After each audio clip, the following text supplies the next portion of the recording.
I'm working on a 98 Ford Mustang. Odometer quit working. I was just going to show you real quick what the usual problem is. If you take the gauge cluster out of the car, it's pretty simple. I mean, it's 4 bolts, one right here, here, here, and here that's in the car. That's after you get the black little cover off, part of the dash. The other part of the dash is like 2 bolts holding it on, and then it'll pop right out. And then just make sure you get the electrical connections off, which is right here and right there. Whenever you take these, there's 8 bolts that holds this cover face on. Once you get it all 8 out, this cover will come off, and then you just pull up on these side pieces right here like this. They just slide right back in there to the electrical pieces, slide into little sockets right there. And then they'll have one more bolt that comes out of this little hole right here. Once you get that out, this center section will pop out. There's nothing really else to you know, that you'll hurt or anything. Just try not to hit the needles. If you look back here, you can see the motor that drives the odometer. Right there's the odometer dial.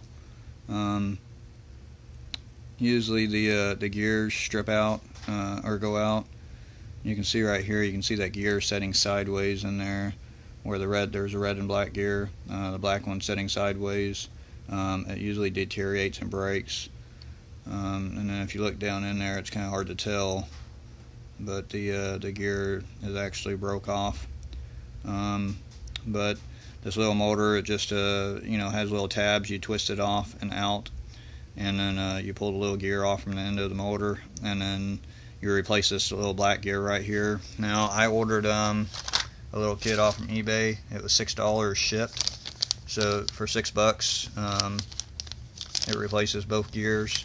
It will replace both this black gear right here and the gear that's on the end of the motor down in there.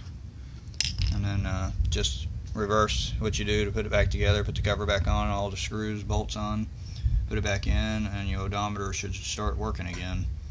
I believe this car, let's see, this one had had about 148,000 miles on it whenever it quit. You know, it's just one of those things that go out on them. It's a really simple fix, so you know, if you're mechanically inclined at all, you can do it. Probably the whole process, probably 30 minutes or less, and not cost you anything but the little gears.